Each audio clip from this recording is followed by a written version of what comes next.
जब साधक ने प्रश्न पूछा कि महर्षि जी, समाधि क्या है, तब महर्षि जी बोले, निश्चल चित्त से सच्चित्त का अखंड अनुभव समाधि है। ऐसा निश्चल मन जो अनंत परम आत्मा के अनुभव से विभूषित है, ईश्वर का सत्य है। जब मन अंधकार में आत्मा के साथ संयुक्त होता है, उसे निद्रा कहते हैं, अर्थात मन का अज्ञान में विलय।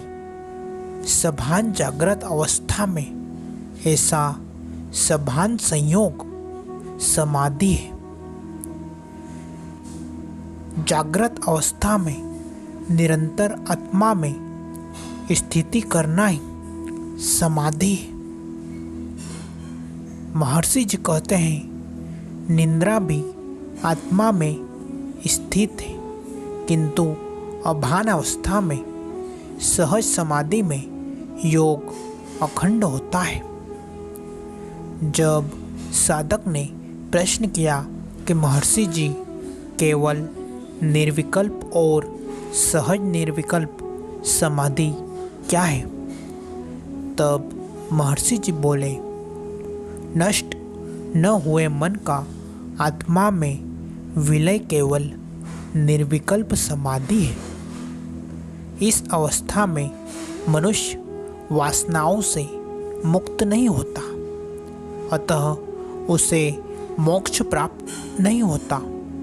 वासनाओं के विनाश के बाद ही मोक्ष प्राप्ति संभव है। जब साधक ने प्रश्न किया कि महर्षि जी, सहज समाधि का अभ्यास कब करना चाहिए, तब महर्षि जी बोले, प्रारंभ से ही साधक केवल निर्विकल्प समाधि का अभ्यास कई वर्षों तक करता रहे, फिर भी यदि उसने वासनाओं का उन्मूलन नहीं किया तो उसे मोक्ष प्राप्त नहीं होगा।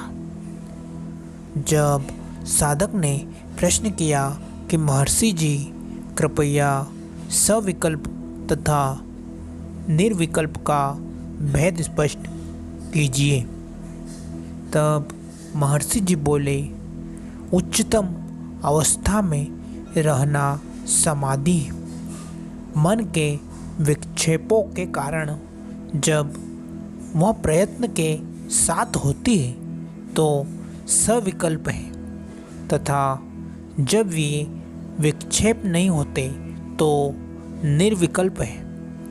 अनायास हमेशा मूल स्थिति में रहना सहज समाधि है। जब साधक ने प्रश्न किया कि महर्षि जी, सहज के पूर्व निर्विकल्प प्राप्त करना अनिवार्य है क्या, तब महर्षि जी बोले, सविकल्प या निर्विकल्प समाधियों में से किसी में भी स्थायी रूप से रहना सहज स्थिति है। देह भान क्या है? जड़, शरीर तथा चेतना, ये दोनों अन्यपूर्ण, शुद्ध तथा अपरिवर्तनशील चेतना में रहते हैं, जिसमें देहबान हो या न हो। यदि मनुष्य शुद्ध चेतना को निरंतर बनाए रखता है तो देहबान रहे चाहे जाए, उससे क्या फर्क पड़ता है। देहबान का तो पूर्ण अभाव समाधि को अधिक गहरी बनाता है, लेकिन इससे परम सत्य के ज्ञान में कोई फर्क नहीं पड़ता। जब साधक ने प्रश्न किया कि महर्षि जी, समाधि और तुरीय एक है क्या, तब महर्षि जी बोले, समाधि, तुरीय, निर्विकल्प, इन सब का एक ही अर्थ है। आत्मा के विषय में सभानता। तुरीय का अर्थ परम चेतना की चौथी अवस्था है, जो जागृत, स्वप्न, सुषुप्ति की 3 अवस्थाओं से भिन्न है। चौथी अवस्था शाश्वत है, जिसमें उक्त 3 अवस्थाएं आती जाती रहती हैं।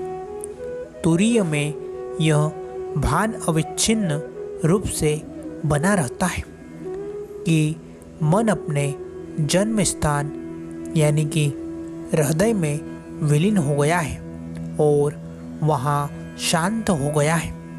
यद्यपि कुछ विचार अब भी आते रहते हैं एवं इंद्रियां अब भी थोड़ी बहुत सक्रिय होती है।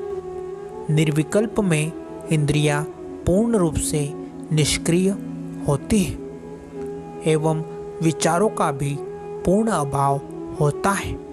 इसलिए इस अवस्था में शुद्ध चैतन्य का अनुभव तीव्र तथा आनंदमय होता है। सविकल्प समाधि में तुरीय अवस्था होती है।